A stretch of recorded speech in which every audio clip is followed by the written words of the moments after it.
Good morning, everyone. Welcome to the final session of Bookkeeper Boost Week. We have quite a lot of attendees, or registrants today, so we will just wait for the numbers to kind of plateau out a little bit, and then we'll go ahead and get started. I can see them creeping up still, so we'll wait until they're evening out a little bit.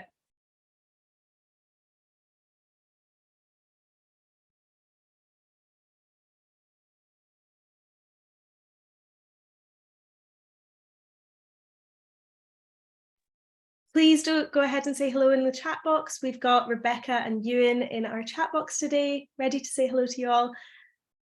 And it looks like those numbers are just starting to kind of even out a little bit. So I'll go ahead and get started shortly. I'll just wait for a couple more seconds or so. Oh, morning from Guernsey. Love to hear where you are from. Come tell us all where you're tuning in from today. Say hello. Cool. So registrants are starting to even out a little bit, so we'll go ahead and get started. So hi, my name is Jem. I am an account manager here at FreeAgent, and I am so happy to be hosting this session today, which is our Fruitful Future of Bookkeeping webinar.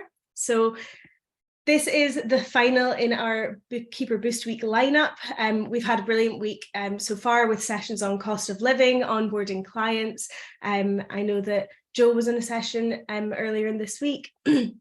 And we've had some really great guests on as well. So just want to say, if you've been attending, then thank you so much. We really appreciate it. We would love to hear what you thought of everything. So please do go to social media and let us know what you thought of the sessions this week. But also, if you did miss any of the sessions and you want to catch up, you can head to our website, and all the recordings are on the website. So you can go back and watch to your heart's content all the sessions that you might not have seen during the week. So a little bit of housekeeping today. Like I said, all of our sessions are recorded, this one included, so you'll be able to find it on the website afterwards. This session is worth CPD points, so you can claim those back afterwards as well. You can go ahead and use the chat box for general chit chat, saying hello and connecting with each other. But if you can go ahead and use the Q&A box for any kind of specific questions, then that would be ideal. Bit sad that we have to say this one, but please keep our chat box kind of polite and respectful. We really want to encourage a positive attitude for all of these sessions, and we've had instances in the past where people have not been so polite or not been so respectful. So just please keep that in mind. We're all here to learn today. And lastly, there will be some polls that will give you a chance to opt in for a trial of the software or have someone reach out to you. So if you would like us to get in touch, then don't worry, you'll have plenty of opportunity for us to get that information from you. So, like I said, my name's Jen. I am really thrilled to be hosting this session today. I have been looking forward to this for a long time, and I'm really pleased to be joined by three wonderful women in the industry today. So about me, I am an account manager at FreeAgent. I've been at FreeAgent for 2.5 years, so quite a wee while. And yeah, I really love talking to people about the tech industry as well as bookkeeping. Love working with bookkeepers. It's kind of what I really enjoy doing. Amy, I'll invite you to turn your camera on and say hello. In case you didn't know, then get to know. This is Amy. She's CEO of the Institute of Certified Bookkeepers. I'll let you say hello, Amy. Hello, good morning. Very nice to be here. I know, so great to have you. And Amy, do you want to tell us a little bit about yourself? I mean, I know I've made a little note here to mention one of the top 50 women in accounting this year. Yes, I am. Yes, alongside one of our members, Laura Manton. Yes, I was made a top 50 women in accounting, which just means I think I filled in a really good form to say that I should get this award. So you do actually have to apply. So you know, I don't want to be too humble about it, but yeah, a huge honor. But really, it speaks to the impact that bookkeepers have in the accounting world. And you know, I keep saying this time and time again, bookkeepers are really the disruptors of the accounting world. So it's everybody's award. Absolutely love that. Amazing. And then I'll also ask Joe if you want to introduce yourself as well. Hi everyone. So I'm Jo Wood. I run ICB practice, Jo Wood Virtual FD here in Kent. I've now got 12 team members. We're all virtual all over the country, serving clients in this space and providing that kind of insight to people that maybe haven't had the kind of you know, being looked after very well. Lots of salon owners, lots of female entrepreneurs that get really nervous around the numbers. I also run the Figure Bookkeepers Club, a community to help you learn all the bits around business that maybe once you've got your qualification, you're not quite sure about. Tell us about the book as well. You're better than the author now, come on. Yeah, myself and Zoe Whitman, we brought together a book, The Bookkeeper Rises, which goes through a framework of how you find clients and build your practice. But the most important bit is the stories at the second half of the book of people in our community, bookkeepers and accountants, and telling their stories of why they started practices and how they're building their practices to build more flexibility and make more money and be, you know, unapologetically ambitious, whatever that means to them. Love that. Amazing. And last but not least, Penny, would you like to, I mean, when I was writing this slide, you have so many letters after your name now. And I know that you're a member of the ICB Advisory Council and everything, but go ahead and introduce yourself. I know you've got a great story about how you came into bookkeeping as well. Hi, yes, so I'm Penny, I'm the Director of Wild Bookkeeping, and we're now a team of 5, all working virtually and remotely. And I started bookkeeping when I was 13, working for my dad on good old fashioned paper books. Sage Desktop hadn't even been invented. So I did that, then I worked in industry for a while till my children were born. Then I taught AAT and ACCA. So I did my ACCA exams halfway through my finals and then stopped because the children came. So I taught AAT, ACCA and a little bit of CIMA. And then somebody asked me if any of my students were available to do some bookkeeping because they had a backlog and my daughter needed extra ballet classes. So I said, well, I'll come and do it. And it was getting to the point where actually teaching evening classes wasn't working particularly well with the children. They were getting older and evenings were getting busier. So I thought I would start a bookkeeping practice by word of mouth, and that carried on, probably doing sort of 10 to 15 hours a week, just me pottering along quite nicely. And in the school holidays, I'd work in the evenings. And then I got divorced and everyone said, are you going to go and get a proper job? And it's all, I've got a proper job, I just need more clients.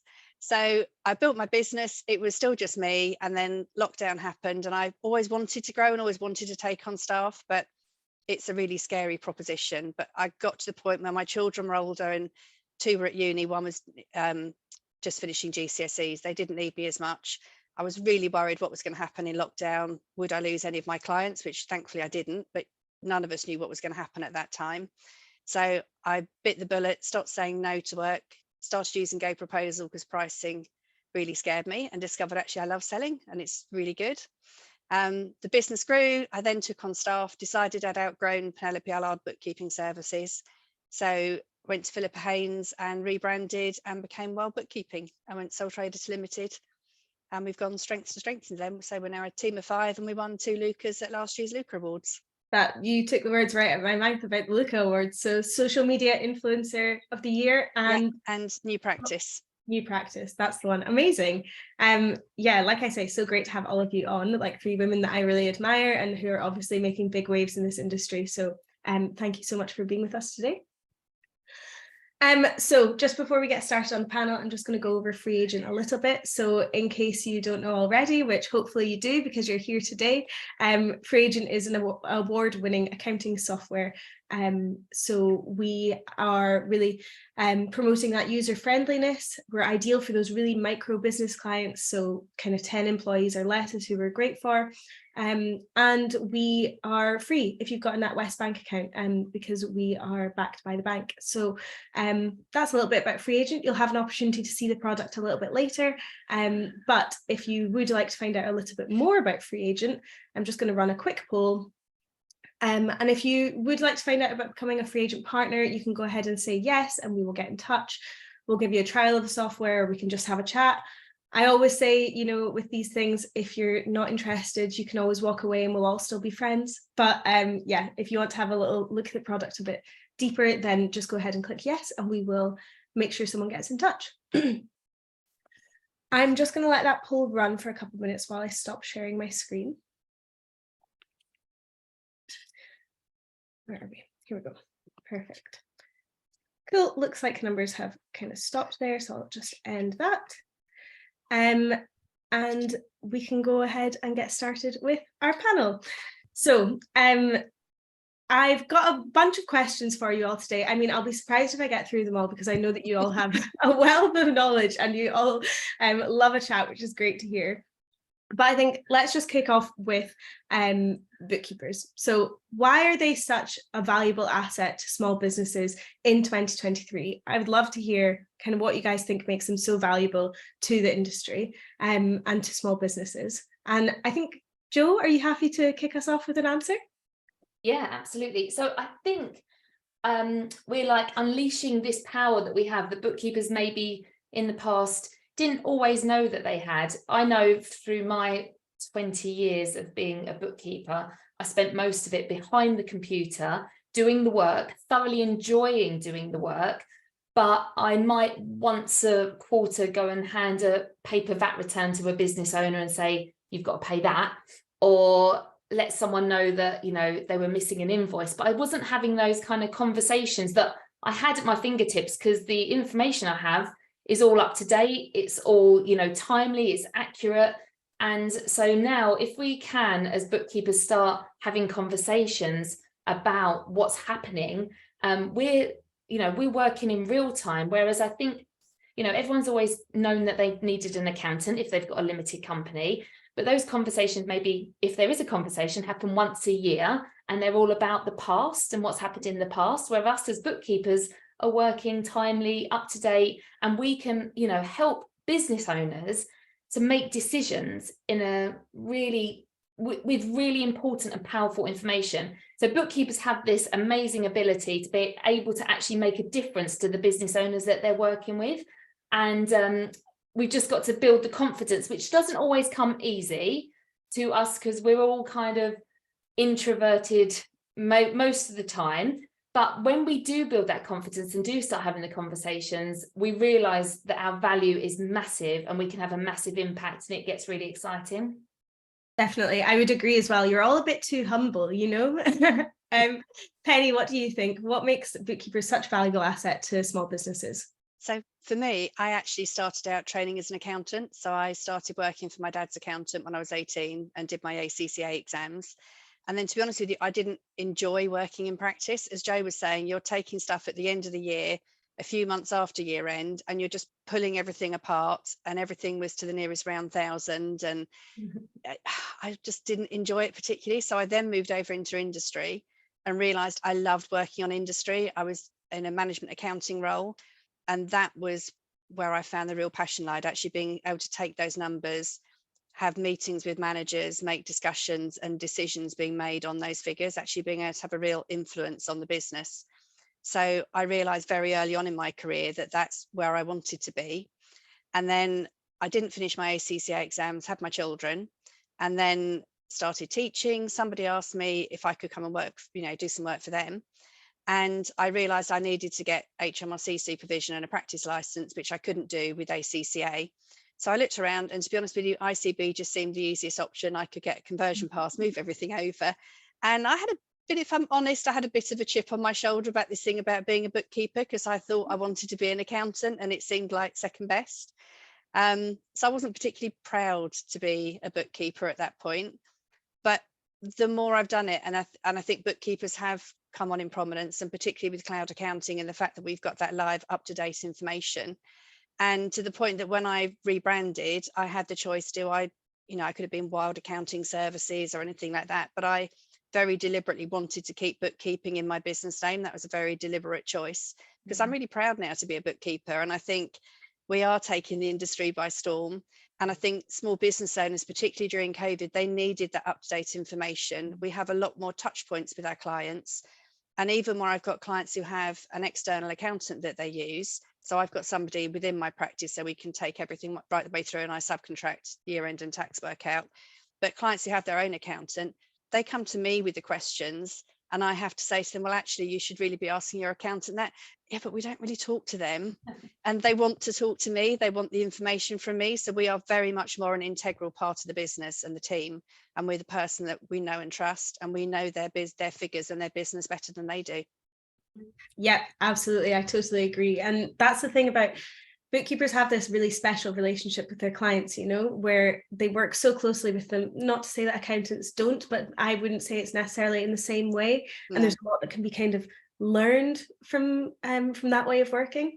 And Amy, you must see a lot of that, you know, people coming to the ICB who are maybe in a similar position to Penny. What do you think about that kind of valuable asset that they can provide to small businesses? We do, particularly ACCA, because there is that, you know, a lot of the other bodies, they put a lot of hoops in the way, and we don't want to be the easiest option. We have super high pass rates of 85%, which is higher than you will find in an accountancy body. Yeah, I mean, but interesting, I did still have to do exams to convert to ICB, whereas there were other bodies where I could have just gone over without anything, but it was important to me to join, not just the easiest body, but one that was worth joining. Yes, and I think that kind of, yeah, bookkeepers tend to try to find the missing penny. Sorry, not to mention, not you necessarily, Penny Allard, but you know, bookkeepers have that, are just accurate, you're triple checkers and you really care.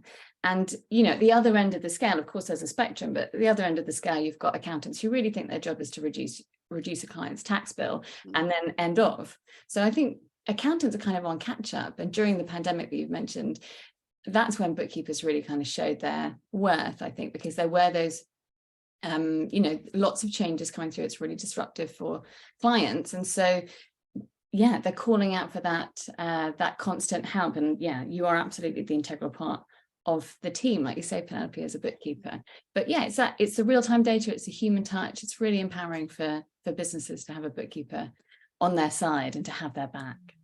Definitely, I would agree. And I suppose as well, kind of leads into what I was going to ask. It's not only empowering for the business owner, but there's this real sense of empowerment that bookkeepers have among the community as well, which I love to see. So joining something like ICB or even Six Figure Bookkeeper really gives a sense of kind of being in it together, you know, which I really love. And on that note, what do you think about the kind of support that is offered? I mean, obviously through ICB, but through other channels as well in the bookkeeping community. What do you think about that? How can they kind of use that to their best advantage if someone's thinking about starting their own bookkeeping practice? Amy, you can kick us off. See, as you're right on my screens. Fantastic. Well, it's a defining feature, I think, of the bookkeeping community, is that support, how friendly everybody is, how not competitive they are. I think that's because there is such a lot of work around. There's no need to compete. And that's quite different, obviously, I think, from how I see other accountants working with each other, but really supportive. And there's never a silly question. And I think we've seen this transformation, haven't we, in our profession, in the types of work that bookkeepers are doing. So bookkeepers have used stuff like FreeAgent to automate a lot of the processes. So they are providing that wider service, like you mentioned, Joe. So there's always a new question, there's always a new challenge. And so the best place to get help with that is through forums like the Six Figure Bookkeeper and through other bookkeepers. I say this particularly because we're running these events next week, and I just want to say to people, there is so much value in coming out and thinking about the business and where you want to go and speaking to other people. And a lot of people from last year just said, you know, it's really great just to be in a room where somebody else asks the question. You think, oh God, yeah, that was on the tip of my tongue, but I was a bit worried about saying it. But yeah, just, you know, we can do so much if we work together and we support each other. And it's just amazing that people like Penny and Joe give so much of their time back to help other people follow in their footsteps, as it were, the next gen bookkeepers. I love that as well. It's part of the reason why bookkeepers are so much fun to work with from a tech point of view as well, because you're also engaged with us, you know, as an account manager. It's hard to call people up every day and no one really wants to speak to you, but bookkeepers are always keen to help, always keen for a chat. And yeah, I really love that. And because we've mentioned it, Joe, talk to us about Six Figure Bookkeeper. What kind of influence has that community had on bookkeepers that you've been, you know, mentoring and meeting? I think, like Amy said, it's that, you know, collaboration over competition and changing the industry, the accounting profession that we've all come from. You know, I definitely came from an accountancy practice background, you know, and I remember having a meeting. I was about 18, 19 and going into this meeting where the partner of the firm was talking about what our new marketing newsletter was going to have in it. And we could not let anybody know about this newsletter. It was groundbreaking. You know, email had just come out as well. And I was like, I do not understand what's going on with this. Where's it going? But I remember there was so much secrecy because back then it was they were in a high street and there was another accountant down the road, and they were all going for the same business. But because bookkeepers have so, welcomed cloud, software and everything, our competition isn't, we haven't got any competition. I had a bookkeeper messaged me the other day and said, I'd really like to work with salons, but I know you work with salons. Is that okay? Do you know how many salons there are in my town? And I work with one, and I'd only want to work with one of them in my local town, really. I don't want to have too many salons near. There's so much work. I just was like, what do you want to know? And actually she decided to take up a stand at the professional beauty, like at the Excel. And I knew some of my clients were going, and I sent them her way to go and have a chat and make her feel, because she'd spent all this money on this stand, then go and have conversations. And I just think we are different, and we want to be different. But when we were going through our training or our previous work experience, that wasn't what we were seeing. And actually it made us feel it was against everything. I'm an open book. You ask, I can't keep secrets if I tried, so it's better just, if you ask me, I'm going to tell you the answer. It's much harder for me to hold back than it is to give. And I think it's such a nice place to. This morning, before we've even jumped on, Penelope's told me something that I needed to know. This is just how we're changing the culture of how it is to be in business, and I'm here for it. I absolutely love it. I'm 100% here for that as well. And I think there's this misconception that if you're in a similar industry to another company or another individual, then you have to be competitive because that's what's done. And I mean, we see it in the tech industry a lot as well, that people are like, oh, I'm so sorry, I shouldn't mention Xero or Sage. And I'm like, no, it's fine, because I mean, there's too many small businesses for us all to look after. And I think that's something that definitely can be learned is, you're not an island, and you don't have to, go it alone. And equally, you don't have to be really competitive with others. But Penelope, tell me a little bit about that kind of community, because I know that you'll have I know that you're just really well connected in the community as well, but how has that influenced your own bookkeeping practice and how you've done things? It's so important. So actually a story with the Inspirator, which I don't think Amy's heard actually. So the first Inspirator I went to was in 2015, and I separated from my husband in 2014, and everyone was telling me to get a proper job. And I'm like, I don't want a proper job. I like the clients I've got. I just need to grow my practice. But I wasn't 100% convinced that I could earn enough as a bookkeeper to support myself and 3 children and pay a mortgage as a single parent. So I booked onto the Inspirator, which was a bit of a pain to get to, because the nearest, I couldn't make the London date. So I had to go to the Kent one, which meant I had to battle the Dartford tunnel crossing in the morning, and I was late. And I got there and I was amazed, because there were nice cars in the car park, and I walked in and everybody was sort of nicely dressed, and talking to people, I realized that, it is possible to actually earn a full-time income and to support a family. So that first Inspirator for me was really important, because that's when I realized that this could actually be a real career and a real job. And then again, listening to Joe and Zoe's podcast during lockdown when I was walking the dog, I've been wanting to grow for a while, and it was this thing, well, yeah, okay, this is possible. You can take on staff. You don't have to be just a bookkeeper on your own. And I have to say, I didn't know that many bookkeepers prior to COVID. My ICB branch wasn't easily accessible for me. It was an hour's drive. I'd had to go over the bridge to Kent or go to Colchester. There wasn't an Essex branch close to me. But when everything went online during COVID and we had all the Zoom meetings, it was so much easier to go to all the branch meetings, to go to Summit. And very, very quickly, we all became a very close-knit community. I mean, when it came to Accountex, there were so many stands at Accountex, so many talks. I actually went with Kirsty and Susanna, we've got a WhatsApp group together. We're all doing coaching with Jerry Williams. So we have a WhatsApp group to keep each other accountable, make sure we've taken action on whatever webinars we've watched.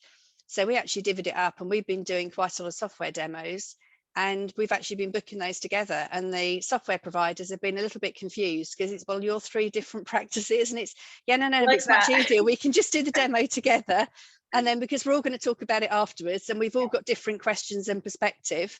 So yeah, we've been collaboratively shopping for software and asking the questions and working out what we're doing. I can just see Catherine said we all hung around on the boat afterwards, and it's very much of Accountex was going up and meeting my fellow bookkeepers. They're my tribe, and it's very lonely being in business on your own. But we all have the same problems and the same issues, and being able to support each other with that is just so important. And there's tons of work out there, but we all have certain clients that we look at and think, oh God, that's all, I've tried that one, I don't want another one of those. But you know that somebody else really loves that particular client. So having people that you can refer other businesses onto that you don't want is actually really good client service for people that come to you, even if you don't want them as a client.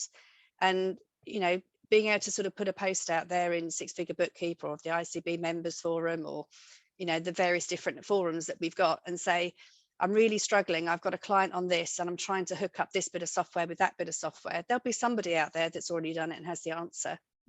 Yeah, absolutely. I think that's really great. It's good to have someone to kind of sense check things with, one or multiple people, you know, and it's really lovely that the community is so, I always say forgiving, but I mean, it is very forgiving. It's very kind of human, which I really like. And Penny, I'm actually glad that you mentioned kind of how it can be quite lonely being starting out your own business, because at FreeAgent, part of what we're trying to do is with bookkeepers is we're really wanting to champion it as a career of choice. And I wanted to ask, kind of, if someone is looking to start their own business in bookkeeping, where should they start? Definitely with ICB. I think we've got the best set of qualifications, and I'm on the advisory council as well, so I get an insight into what's coming in the future, what we're doing to shape it, and making sure that we have a robust, a robust qualification and a robust body for the membership. And we do challenge, don't we, Amy? We don't always agree with everything. We challenge and come back, but that's part of it. More than others, Penny. But you know, so that's making sure that we've, you know, that we have something solid for our members. And there's fantastic advice within Six Figure Bookkeeper, because it's two different sets of skills. I think there's learning your bookkeeping qualification and how to do that, and it's a completely different thing running a business. And I think actually people shouldn't be afraid of being employed. I've actually got people that work for me in subcontractors, and I know other people within the space have subcontractors working for them because they just don't feel confident yet to actually run a business themselves. You think that's what you want to do, you think you can just get your qualifications and off you go, but actually having that client-facing role and talking to clients is something that takes time to learn. So don't be afraid to maybe work with somebody else, collaborate, subcontract for a bit to start with, and just get involved in the community. Don't be alone out there. I'm always chatting to different people on LinkedIn or Facebook, and people pop up with a question. You say, well, just, you know, let's just have a quick virtual coffee. Oh, that's so good. There's plenty of help out there. I was just going to say on that, Penny, that is so true. And that is something that I think it gets misunderstood when we talk in the Six Figure Bookkeepers community, is that obviously we're talking about building a business, but it's taken me a very long time, and I've been a subcontractor for other people. I've been employed for other people. You have to build your experience. You have to go on an experience and a confidence and a qualification journey. You can't do all the things all at once. And yes, now 20 years down the line, you know, I'm managing to manage 2 businesses and 3 children, but because I've done that for a very long time. But even yesterday, I've spoken to somebody who I've noticed is qualified, who is trying to get clients, but they're having, you know, a bit of a crisis with confidence, and I need some support. And I was like, do you want to subcontract for me for a while? And there's lots, and I'm loving this as well in our community, seeing people that have built a practice, they've got their own clients, but then they have to go on a confidence journey of becoming the employer. So actually learning how to be, you know, how to subcontract to other people is another stage of your journey. There are so many stages, and then to take on an employee, that again takes more confidence. So there are so many things that you can do, and no one, and like you said, is such a friendly and forgiving and welcoming. I see so many people put out, you know, I've taken on this client, it's not a good fit. Would it be a good fit for somebody else? Or I do need some more support. Is there anyone out there that could do with some, you know, I get people come to me, can I just work with you for free? Because I just want to get experience. And I get that. And I remember, because it's like chicken and egg, isn't it? I need the experience. I need the confidence. I need to learn how to be with a client before I start engaging clients and doing sales calls and all of that, and writing proposals. And it's all a journey. So wherever you are is the right place for you, and know that it's going to take time, and that's okay. Yeah, and taking on my first employee was such a scary prospect.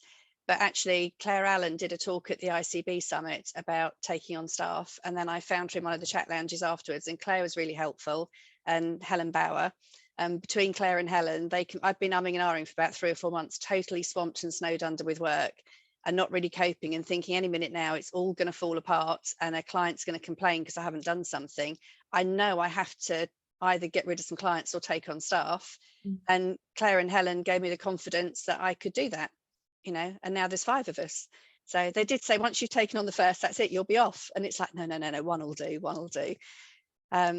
But yeah, I think it's really important, but there are plenty of people within the community. So you just have to look at someone that's where you want to be and just reach out and ask for help, because it's there. So inspiring to hear all of that. And but obviously I'm not a bookkeeper, but I imagine if I was, you know, it's all really great advice. I have to say, Jo, I thought you were going to say get a cleaner, because that's always my favorite thing that you've ever told me was get a cleaner. Yeah, always get a cleaner before you take on your first bookkeeper. Absolutely. I tell everyone that, who any of my partners who are starting out in their own practice, I always say, well, you know, Jo Wood says get a cleaner.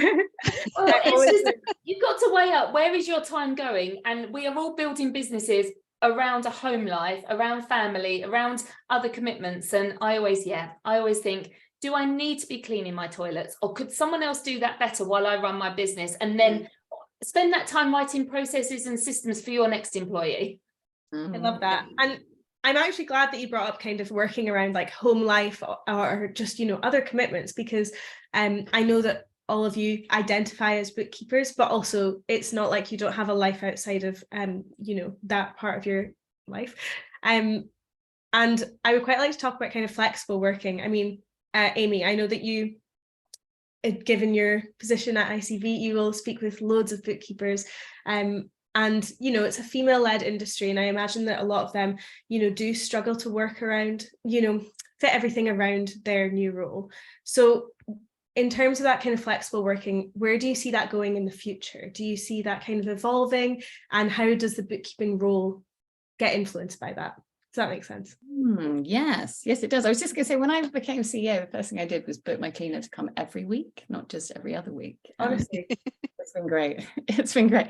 I'm just like, how well would we all have to do for me to get a daily cleaner? But anyway, so yeah, work-life balance. I mean, for me, it's a constant struggle personally, but I do have a new puppy. And so I was hoping you'd bring up your puppy. Whippet. My Whippet. He's very cute. Very cute. Great. Came to the last advisory council meeting. It's very lovely. He's totally lovely, but you know, I think that's the reason why we are a female-dominated profession. Part of that is because this need for women to work flexibly. So what we really want to see at ICB is to have the majority of women sort of coming down slightly, because I think it would speak to there being more equality. But I certainly am one of those people that just kind of is like, well, I'll just do it myself. Yeah, I'll pick up the kids and I'll buy the groceries and do the shopping and the cooking and the cleaning. But all of those skills work so well for bookkeepers, because it's that altruism, that desire to help and transform outcomes for businesses and for the self-employed, that is just so special and makes us so unique. So what I've always loved about bookkeepers is that you often do tend to work very flexibly, and you also employ people flexibly. I know, Jo, you'll probably speak about this as well, because you're changing the way that you work with your employees. So that I've always loved. I heard this phrase, the tental tours. It's not something I've been able to do myself, but this idea that you can work 10 a.m. till 2 p.m, pick up your kids, go to the school, read a book for kids, like occasionally go on a school trip. It's so wonderful. And I think, like we've said before, we've really there is a revolution happening, I think, and bookkeepers are really at the forefront of that. And, being able to run your own business or work for somebody else, a progressive employer like bookkeepers are, enables you to follow your dreams. Life isn't all just about work, is it? So you've got to make work for you. And bookkeepers are, kind of flying that flag. So how will flexible working change the profession? I don't know. I think the profession has changed flexible working. Yeah, I love that. I think you're right. And I love that idea of it being a revolution that bookkeepers are at the forefront of, because one thing about bookkeepers is you're really not afraid to go out and do the thing. You're not afraid to be the first, first to market or the first to do this. And I love that confidence. So yeah, absolutely agree. And Jo, what do you think of that in terms of that flexible working? Because I know that, again, you'll work with loads of bookkeepers. Obviously, I know that you work from home. What do you think about that flexible working and how it's either been influenced or how it will influence bookkeeping? Yeah, so I mean, I've got 3 children, and my practice started when my now 20-year-old was 3 weeks old. So I have literally been in the trenches. I have been breastfeeding, I've been in labor, I've had ill children, I've had, I'm that sandwich generation where we're looking after parents and still have the children. So the business has to be flexible. But one thing that I really got my goat a little bit was when I was building a practice alongside with a partnership with an accountancy firm. I was made to feel that the flexibility meant I had to compromise on income. And that's been one thing that I've not really wanted to give into, the fact that I didn't feel that I was doing a lesser job because I was able to look after my family. The other thing it's allowed, me and my husband work together, and my sister and her husband are also shareholders in the business. And we have decided family is our number one value. And my husband deals with the payroll and pensions for our clients. My sister is bookkeeping director in the business, and her husband helps us with video editing and different things. He's not a bookkeeper, and he says he's self-admittedly a lazy person, and he says everyone needs a lazy person in their business because they think of the shortcuts that people that are real perfectionists like we naturally are don't think of. But what they both really do, the guys in our business, are the child carers. They are doing the school runs. They are looking after, and my sister's got much younger children than me, so he's actually looking after the toddler to allow my sister to work. And this is not the norm, and I'm not saying it would work for I mean, the amount of time, the question I get asked the most, how are you still married and you work together? It's 21 years of marriage this month, and half my life, I'm 42 and I'm going to be married for half my life, and it works really well because we have that compromise. We share. I do all the cooking, but he does the washing. We share lots of it, but we have a cleaner. Let's draw the line. It doesn't mean we always clean it. You know what it's like, you still have to clean every single day, but we have a good cleaner. So I'm proving that we're not compromising on income, even though we are definitely flexible. So my hours, I don't have any meetings after 2:30, even though my children walk through the door and no longer want to talk to me. They all go to their rooms, they go to clubs or whatever. And they just, as long as dinner's there, they don't really need me anymore. But I'd say they don't need me like they did when they were toddlers and they want all those cuddles and everything. But when they need me, and I need to be available. So I don't have meetings then, but I can work if I choose to. And so I've put a lot of choice in there and flexibility, because actually I sometimes I want to be on a webinar later on or want to do these things, and that's fine, but I don't have to do it. And I've also created things so that my team are the ones that are very much the ones that are delivering the client work all the time. I'm adding value, but nothing stops if I have to come out of my business due to illness, due to family, whatever. I know that we all need that flexibility. And yeah, Amy's right. I've just actually, one of our team members has left, a full-time team member, and actually it's taken three part-timers to fill that position and give us a bit of flexibility, because what we found this time around is most people want to be working 3 days a week. No one really wanted to work more than 3 days a week or 3 days work of equivalent hours.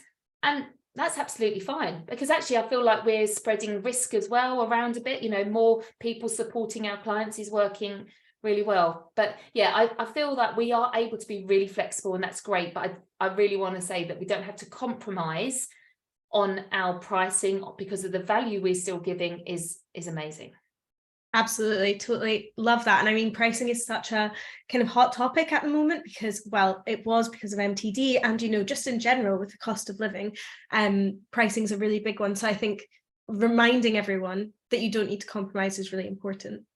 And thinking about that kind of more structured industry that you might have come from. I know, Penny, like you were in practice as an accountant before. I would love to know kind of what what can the bookkeeping industry, no, sorry, what can the corporate industry learn from that kind of flexible attitude and that more kind of forgiving attitude of the bookkeepers? Does that make sense? I think so. Certainly one of the things that I've noticed is lots of my clients are busy. They're trying to do everything. So lots of, particularly if it's a new business or a startup business, or even if they've been going a few years, the business owner is still trying to work in the business as well as working on their business. So actually flexible work for me, if I'm not available at lunchtime because the tide is in and I've gone for a swim, actually that doesn't matter for my clients, because lots of my clients, they're busy working in their own businesses at that time. So being able to have meetings later on or early evening or a different time of the day, that suits. So actually, I think flexibility is something that works both ways, and where we're working very closely with our clients. So for me, one of our core brand values is flexibility. And so that's flexibility for our clients, flexibility for our staff, flexibility for us as a practice. And I think the corporate world is losing so much talent. If we look at the number of people that are out there, you know, both women and men who want to be involved in their families, they want to be able to take the children to school, have a dog, do whatever else it is that they do. And really today with technology, why do we need to stick to 9 to 5? We can work from literally anywhere, do whatever we want. My son works for me. So when I started my practice, my youngest was a baby. And he's now just finished his first year at uni, and he's actually worked for me while he's been at uni. So it was a toss up between having a job at McDonald's or bar worker to fit around his degree. And actually I needed a new employee at that point. We were growing. And although he's doing a degree in design and furniture making, he's actually really an absolute whiz at maths, did really good with his maths A level, very good at computing and IT. He edits all my videos for me as well. And so it was, well, actually, why doesn't he come and work for me? And it's worked really well. So he works for me while he's at uni and manages to fit it in around his degree and socializing and everything else. So I think you're losing out on a lot of potential talent by not offering flexible working to your staff. Yeah, definitely. And the thing is, there's a bit of a, I don't want to say a crisis, but there is trouble finding the right staff for the accounting industry at the moment, and bookkeeping, I'm sure. So actually, you're right, by putting in that flexibility could open you up to a lot better kind of opportunities. I think as well. Sorry, go ahead. Yeah, I was going to say, a lot of the reason that people start their own businesses as bookkeepers, I think, isn't necessarily because they want to run their business. Lots of people, you see it online, they start it and actually they're quite scared about doing the client facing, but they think they have to start that business because they want the flexible working. And I think it's really important, the more of us that offer flexible employment opportunities, I think we're more likely to attract staff. Yeah. And it's better for the industry as a whole. We're retaining that talent. Definitely. And I have to say as well, when I was at uni, I worked in nightclubs and then in bars, and it was pretty miserable. So I definitely think that you've made the right call there. Cool. So you touched on technology a little bit, and I would like to run a quick poll actually, just about what we kind of think the trends are going to be in the industry going forward. Just want to make sure yep, here we go. So yeah, if you're attending the webinar today, we'd love to hear your thoughts on what you think the key trends are going to be for the bookkeeping profession over the next few years. I know there's been a lot of talk about AI. There's this shift into advisory services. Sustainability is a big one, obviously, that flexible working and that virtual client management as well. So, oh, I'm sorry, cloud technology too. So yeah, take a couple of minutes, let us know what you think. Just basically just kind of keen to hear what everyone kind of thinks about that. And we'll wait until those plateaued a bit. Cool. Oh, it's still getting a few votes on. They're shifting around a little bit. I mean, by the looks of things, all of these are going to be pretty important. Yeah, so flexible working is getting a big one. I mean, I know we've spoken a lot about flexible working already. I'll share those results if anyone would like to see.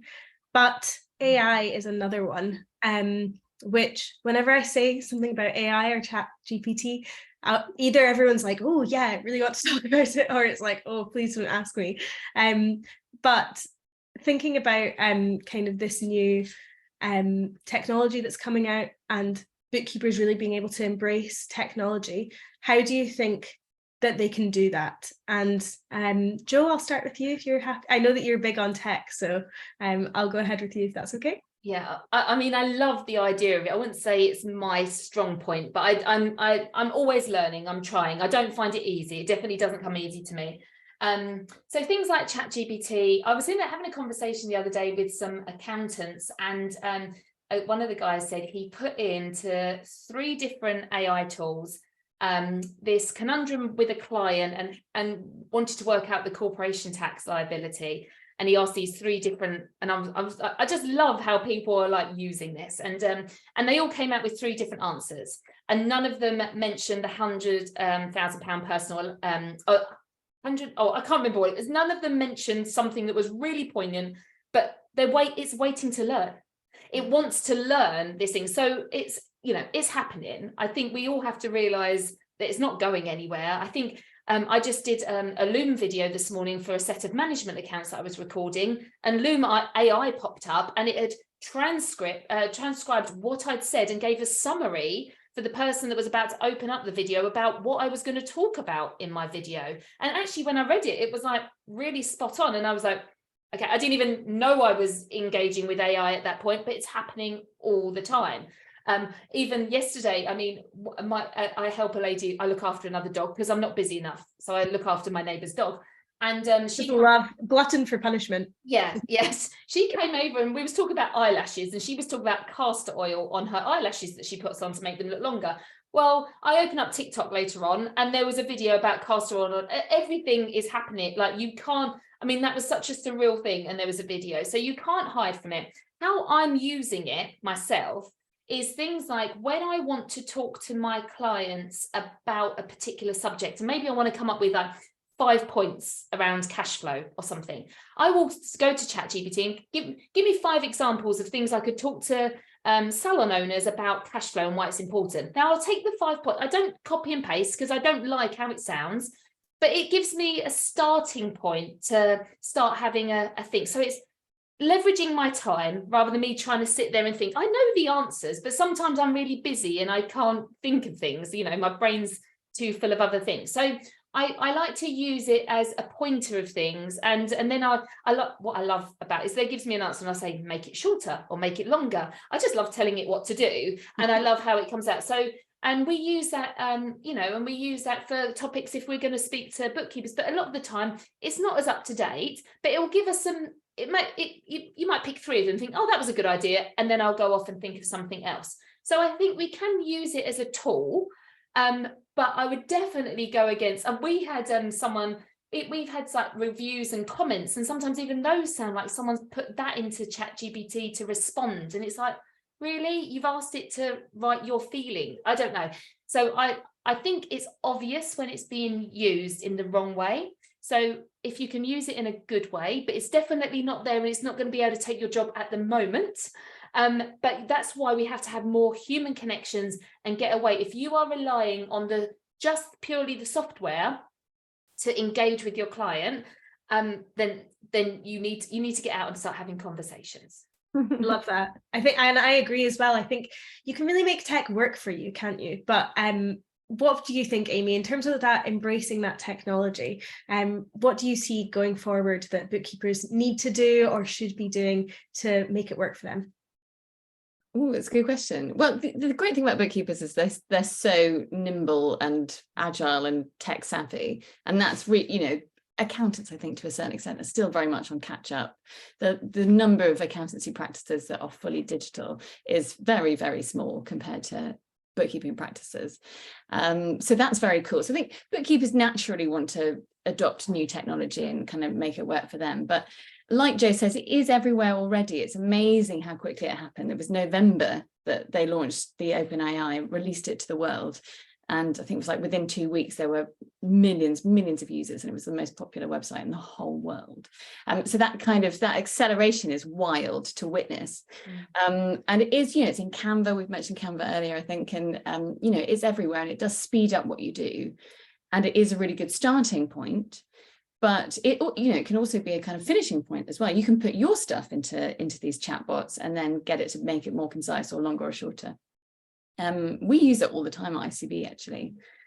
But yeah, there's lots of caveats. It's not perfect. It has these hallucinations. It comes up with weird ideas. Yeah. One of the things I think might be interesting is that it potentially could, I think technology could bring about more of a kind of convergence between, like, on that spectrum of bookkeepers to accountants, potentially. And because this new raft of AI is large language models, so they can speak, basically, they can understand language and process it for you. I think we might see some accountants, the savvier accountants, using it to help them communicate with their clients, which will obviously help them to be a more bookkeeper, potentially. But we're still at that point, I think, where AI and accountants don't communicate as well as bookkeepers. So bookkeepers still will have the advantage for a long time coming, but potentially we might see also AI looking at doing more of the compliance work. So when they launched that first, what was it, ChatGPT-4, when they did their kind of big launch video, they actually demoed how to do a tax return, basically how to calculate tax liabilities, which was pretty cool to watch.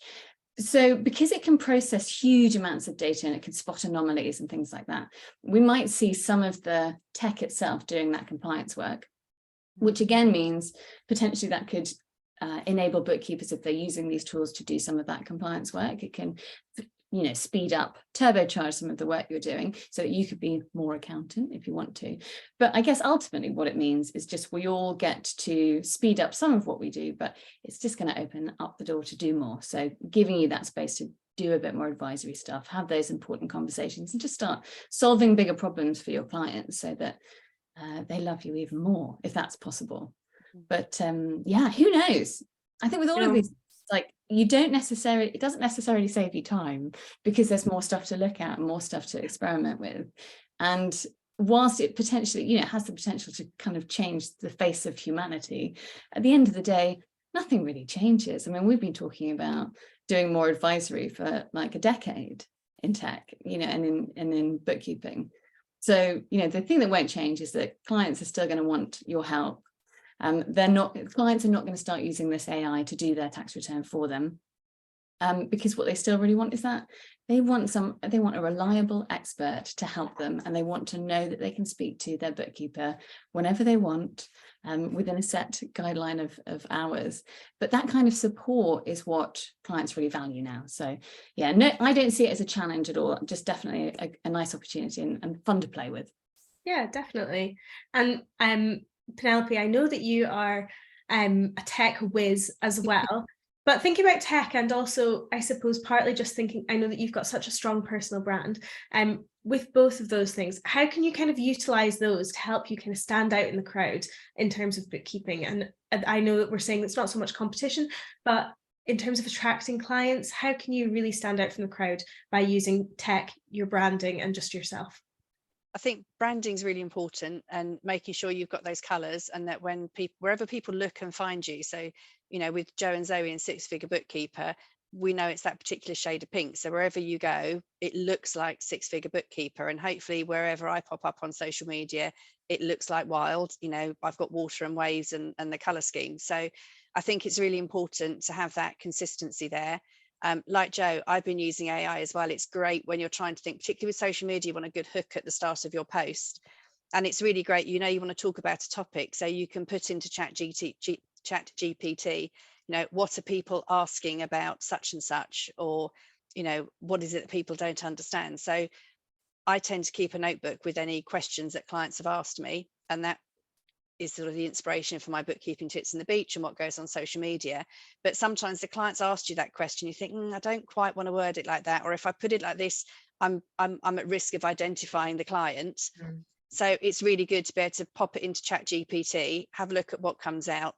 But I still think it's important to make sure that your social media sounds like you. We don't all want to sound the same as ChatGPT, because that's not right. It still needs to be in your voice, and that's really important. But I remember when cloud accounting came in, I can remember going to one of the Inspire tours, or it might have been Summit, and I was thinking, right, I'm just starting off, I'm a single mum, I need to make this work. And everyone's saying that cloud accounting is going to take it all away, the computers are going to do it all. And it hasn't. If anything, there's more, there's more work out there than ever. And I think just because somebody can press a button and a computer will do it for them, doesn't mean that people want to press that button. And let's face it, how many people have we seen, clients that have been doing their own books on QuickBooks or Xero, and they come to us and, you know, the sales are all double counted, the purchases are double counted, they've reclaimed VAT on everything when they're not even VAT registered. And, you know, so just because the computer can do something doesn't mean it's going to do it right. And I think it's using that technology to harness it to give us more time to have that human contact. The clients that I know, the reason they enjoy having me as their bookkeeper is that human contact, you know. And it has been said to me, you know, I wish my accountant was more like you. You know, our hashtag be more bookkeeper, I think, is so relevant. And it's, you know, it's fascinating with Pixie. I was looking at Accountex. So Pixie are bringing in AI on their practice management software in September, where it will draft a response to an email, and then you can tell it what tone of voice to put it in. And that, I think, is really clever. And actually, they're importing all the HMRC manuals in as well, I believe. So if a client says, how close am I to the VAT threshold, apparently the AI within Pixie will be able to draft that and pull in all the right answers, which is scary because it might get it wrong. So I think you have to be really careful to make sure that you double check all those emails before they go out. But, you know, the potential for saving us time and automating those things, you know, like the days when we used to have a bag of receipts and manually punch them all in, and now, you know, we can just put it all into auto entry decks wherever we want to use it, you know, and everything happens so smoothly and automatically. It's those things, taking out that mundane, that's going to give us more time to actually talk to our clients.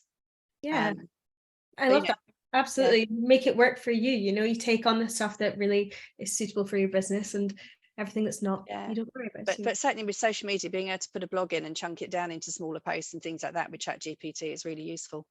Definitely. I'm aware we've not got loads of time left. I knew this would happen with you three, because we've all got so much to say, which I love, by the way, but I knew this would happen, that I would get tight on time. So I've just got a couple of other questions for you all. So the first one, Amy, I'm going to come to you first, and it's going to be obvious why. Tell me, what's an event that every bookkeeper should have in their calendar this year? Christmas Day. I love that. Well, no, we start, there are so many really, aren't there? But if you want to connect with other bookkeepers, get some inspiration, understand, we're going to be talking about AI, we're talking about legislation updates, and we've got tax basis reformers on us, and we're also looking at kind of MTD and how that looks. There are some changes that have come through, so we've got some fun updates about that. If you want this kind of cool stuff, I would definitely recommend you come to the Inspire Tour. Penny's already talked about it a bit, but it is where great connections are made, and it is just good to go to any event, I think, whether it's online or in person, that gives you that opportunity to just, you know, take a step back for a second, have a little bit more of an overview, and consider where you want to go, and just check in with yourself to make sure you're on the right path. And we will certainly help you do that at the Inspire Tour. It starts on Monday in Edinburgh, and I'm going to every single event. There are 7 cities.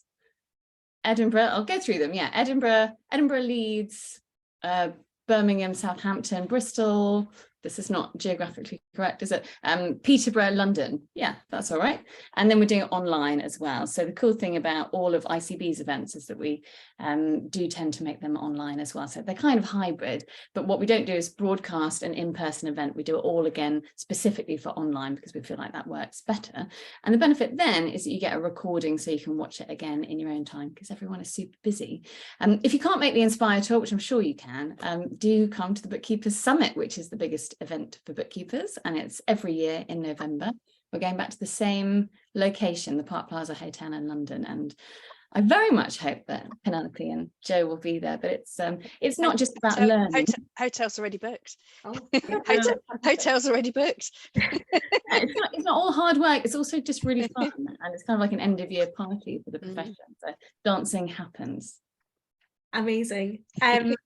Joe, what do you think? What's an event that every bookkeeper should have in their diary? Or maybe even for you, it's every new bookkeeper. Oh my goodness. Yeah, I mean, definitely connect with, you know, if you're with ICB, make sure, you know, I've been with ICB since 2007. So a long time. And it really was the place where I realized other bookkeepers existed, because it does feel very lonely. So definitely do that, but make sure you've got, you know, a group of friends, like Penelope says, she's got a WhatsApp group with other business owners, you know, and I, you know, I created Six Figure Bookkeepers Club selfishly because I wanted what I got at the summit every single day of my life. And so that's basically where I did describe that, you know, I come out of the summit and be just like, I can do anything. This is all possible for me. And I needed someone to keep reminding me, because the gremlins got in, and then you come home to people that have got normal jobs and they want to bring you down with them and be like, no, you need to do it the same as us. So it's really, make sure you've got that tribe around you that can keep you, you know, help nudge you back into place. You know, I've had a few wobbles recently, and I think, you know, it's very normal. I was saying before I come on here, I still get massively nervous when I'm about to go online and present things, and I do a podcast every single week, and people are like, oh, it's so natural. No, it's still not natural. I still have to, you know, I've just had to get comfortable with being uncomfortable constantly, and that's okay. It's okay not to feel natural. I am a extroverted introvert. Since COVID, I've noticed that actually I'm really introverted. I've just had to put on, you know, you have to do this, you have to get out of your own way sometimes. So my advice would be to find the tribe that keeps you up in between these other amazing events and helps, you know, keep your vibrations frequency high, because, you know, life and business is hard, but you get to choose as well. Make sure, exactly what Amy said, make sure you've decided, you know, we spoke about flexibility. What would the perfect week look like for you? And know that you get to create that either by using cleaners, by using subcontractors, by using employees, by using your friends. You know, I've got bookkeepers that, you know, I'm really struggling, and they'll jump in for a week or two just to help me clean, like just say, what do I need to do first? Like, you know, sometimes your to-do list, like just jump on and help me.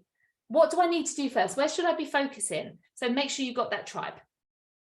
Love that. And Penelope, I know that you are a Luca Award winner. So what do you think? Is the Luca Award something that everyone should be attending this year if they are a bookkeeper? Definitely. I think, and also have a go at entering as well. So I know people don't think that they're good enough to enter, or, you know, that they haven't made it there, or they feel that, you know, they're not worthy, or other people are so much better than they are. But actually, nobody needs to know that you put the application in. You can fill the application in online, submit it. You don't have to tell anybody that you've done it. So if you don't think that you're good enough or you can't do it, just have a go. And actually, the process of putting that award together, you'll be amazed what you learn about yourself. So look at the criteria, think what questions they're asking, start building that up, start getting some client testimonials, which is something that is good and you should be doing anyway for your practice. So the things that you need to do to submit your entry are things that you should be doing anyway. Put those together and put it in. And if you're not shortlisted, never mind, try again next year. You know, you haven't lost anything in the process. And who knows, you might get shortlisted and you might get to bring one or even two. I have to say that we, when we won Friendliest Software last year at the Luca Awards, we had a great night, and we like came into the office on the Tuesday, like holding it high, really happy, and it is such a lovely atmosphere. Yeah. It's amazing. I took along Lisa, my client coordinator. So she isn't a bookkeeper, she's an admin person. And I took her along to the awards so she didn't come to Summit, but she just came in the evening. Actually, it was fantastic because I got back from Summit, got to the hotel room, and Lisa was there waiting with chilled champagne and nibbles and everything. Perfect.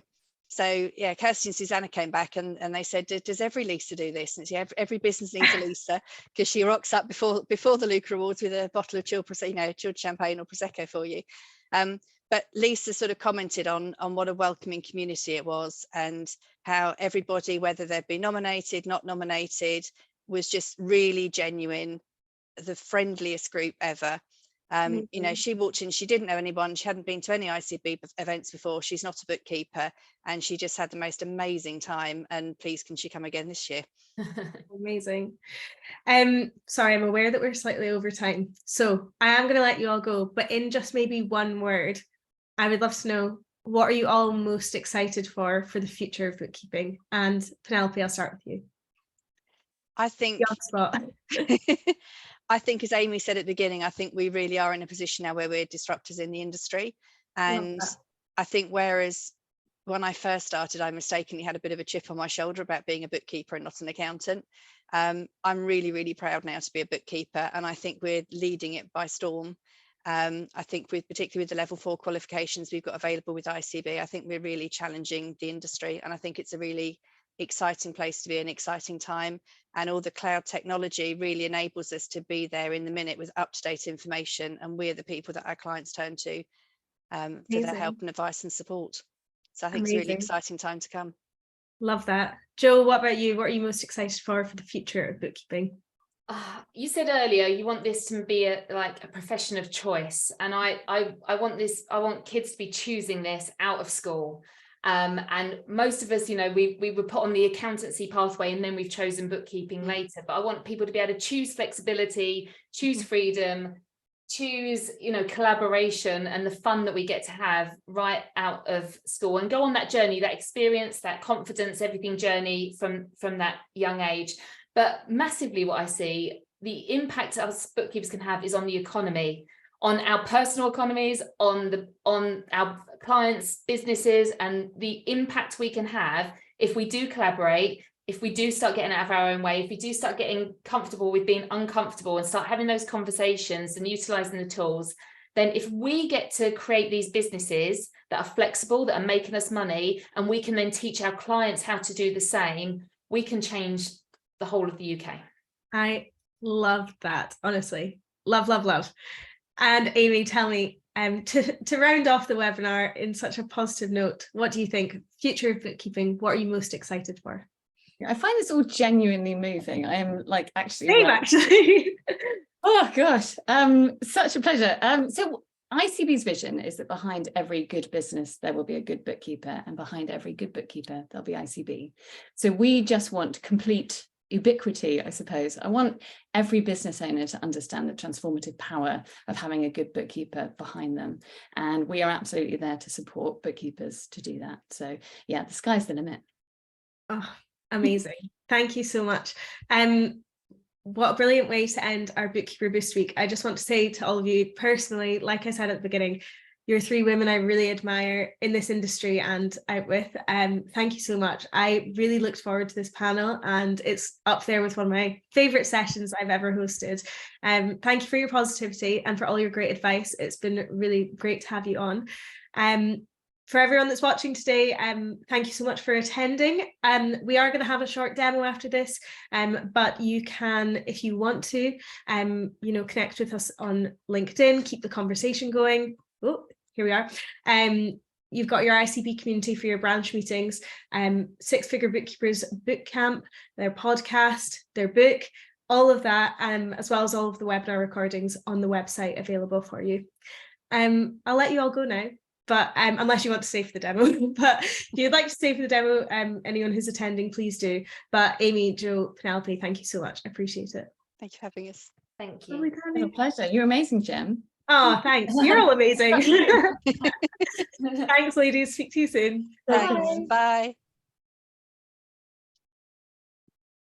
So if you're still with us, like I say, we're going to have a little demo of our product shortly. So just going to wait for the numbers to kind of level out a little bit, and then I will get the demo started. If you give me just a couple of minutes, I'll log on. I appreciate that we are a little bit over time, so I'm not going to take too long with this demo for you all, just want to give you an idea of the product if you've not seen it already. Before you go, there's another poll there, so if you don't want to stay for the demo, please feel free to let us know if you want us to get in touch again with more information about FreeAgent. And if you need to jump off, you absolutely can. But if you want to stay on and see what the product looks like, then we would love to have you. So just waiting for that to level out a little bit. And if there are any additional questions, please just feel free to use the Q&A box. And I'll just end that poll now, and then we'll go ahead and get this demo started.